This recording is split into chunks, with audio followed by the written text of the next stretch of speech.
Aleluya, nongeye kubasuhuza abari mu mpande enye z'isi, ndabashuhuje cyane. Amazina ni ya yandi, ni yo gusenga honorine. Ndi umukobwa ushima Imana, ndashima Imana kuko Imana yampaye agakiza. Hariho benshi batari mu gakiza, hariho benshi bandagaye, hariho benshi bangiritse, ariko umwami Imana yangiriye ubuntu, ndayishima. Rero reka dushime Imana kubw'ijambo tugiye kumva. Mana nziza, turagushimye, turaguhimbaje, tugushimiye neza n'urukundo, tugushimiye imirimo n'ibitangaza, tugushimiye ko watunze tutarabaho kurindwa, kuba tugeze amagingo duhumeka umwuka w'abazima, si uko turi beza, ahubwo ni kubw'ineza n'urukundo.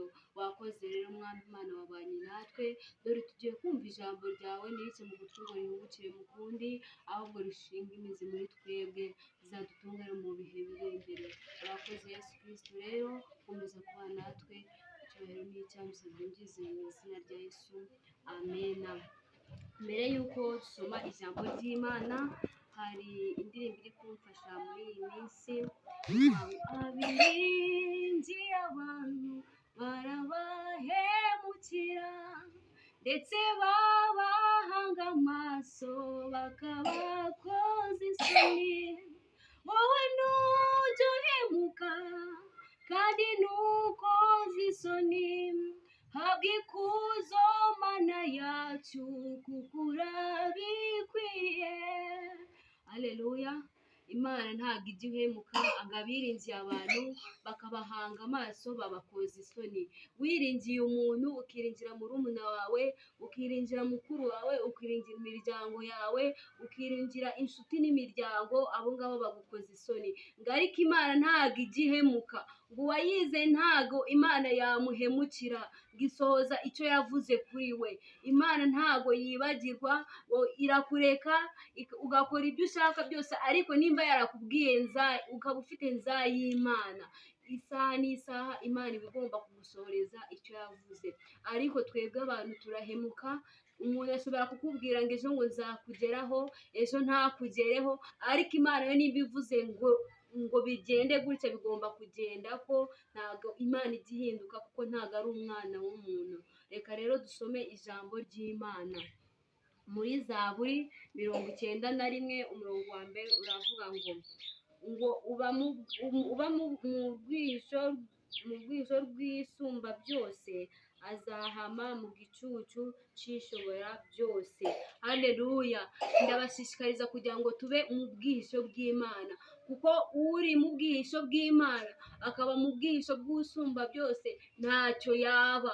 Uri mu bwihisho bw'isumba byose, abanzi bamutega imitego, Satani agashega agashaka kumurwanya, ariko Imana ishobora byose iba igomba kumurengera, kuko ari mu bwihisho bwayo. Reka dukomeze ijambo ry'Imana. Ndabwira Uwiteka nti, uri ubwihisho bwanjye n'igihome kinkingira, Imana yanjye niringira. Aleluya. Reka tubwire Imana ibisumba byose kuri twebwe, ibe ubwihisho bwacu, ibe mbese byose kuri twebwe, kuko Imana ibaye byose kuri wowe ntacyo wabura. Imana ibaye byose kuri wowe, ibyo bibazo byose waba ufite niyo yabisohoza cyangwa ikabikemura, kuko niyo ibishoboye.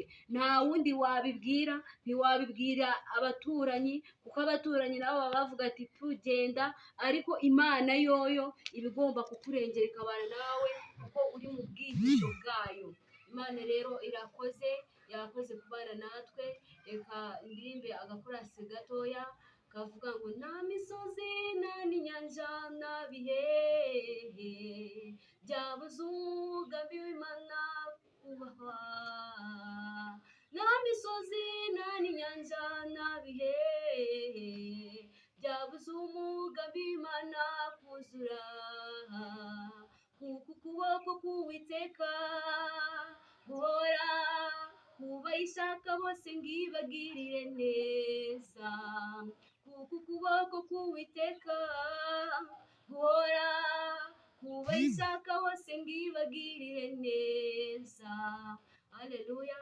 Ngo nta misozi nta n'inyanja ngo byabuze umugambi w'Imana kuzura ku buzima bwacu, nubwo abanzi bagenza gute, ariko icyo Imana yavuze igomba kugikora, kuko ukuboko k'Uwiteka guhora kuri twebwe, ukuboko k'Uwiteka guhora ku bayishaka, ukuboko k'Uwiteka guhora kwiteguye gukiza buri umwe, ukuboko k'Uwiteka niko dukeneye ku munsi bwaba nijoro, tuba dukeneye ukuboko k'Uwiteka, tugaharanira kwihisha mu bwihisho bw'Imana, tugaharanira kwihisha mu bwihisho bw'Usumba byose, kuko turi mu bwihisho bwayo ntacyo twaba, turi mu bwihisho bw'Imana ntabwo twanyeganyezwa, turi mu bwihisho bw'Imana, Imana iraturengera ikabana natwe, ukaba ufite ibibazo bikuremereye, ukaba waburaye, ariko wagenda mu muhanda wahura n'umuntu akakubwira ati se gusa neza, ubundi wisiga ayahe mavuta, kandi ari ukubera ko uri mu bwihisho bw'Imana, Imana ikaguhisha. Waba ufite ibibazo bikuremereye, wagenda bakakubwira ati umeze neza, kandi batabizi ko waburaye kubera ko uri mu bwihisho bw'Imana. Rero reka dusabe Imana iduhereze umutima wo kuba mu bwihisho bwayo. Mwami Imana rero turagushimye, turaguhimbaje, icyubahiro n'icyawe, wabanye natwe, watugiriye neza, wakoze Nyiringabo Mwami. Ijambo ryawe riratubwiye ngo tube mu bwihisho bwawe, tube mu bwihisho bwawe, niyo mpamvu dusabye imbaraga, niyo mpamvu dusabye Mwuka Wera ngo atuyobore, kuko Mwuka Wera adahari ngo atuyobore twebwe ntabwo twakiyobora, Mwuka Wera adahari ngo atuyobore ntacyo twakishoboza, niyo mpamvu dusabye ngo uduhereze imbaraga, niyo mpamvu dusabye ngo uturengere kugira ngo tugume mu bwihisho bwawe. Urakoze rero Mwami wacu, komeza kubana natwe no kuturengera mu bwihisho byose, icyubahiro cyawe. Urakoze rero Mwami, bisabye byize mu izina rya Yesu, amena. Ndasabye kugira ngo wizere, reka mu bibazo byose urimo wizere ko Imana ariyo ishobora byose. Nubona ikigeragezo kikugezeho, ntugahite utinya ngo ugire icyo, ahubwo jya ubwira Imana ati Mana, ibi ngibi bibaye ubizi, kuko nta kintu na kimwe kijya kiba Imana itabizi. Uba ugomba kwiyegereza Imana, ukayegera, ukayibwira ati Mana ndengera. Rero ikaguhereza n'imbaraga zo gukomera mu kigeragezo, kuko iyo ukomeye mu kigeragezo, imbere yacyo haba hari igisubizo. Buriya ikigeragezo kiza gihetse n'igisubizo, ariko iyo ikigeragezo kikubase ukananirwa kukivamo, ntabwo igisubizo wakibona kandi ikigeragezo kiri kugusubiza inyuma. Uba ugomba kurwana nacyo kugira ngo ukomeze usatire imbere, kugira ngo usatire igisubizo uve mu kigeragezo. Murakoze rero, nkomeje kubasabira imigisha, Imana igomeze kubana namwe. Murakoze, shalom shalom.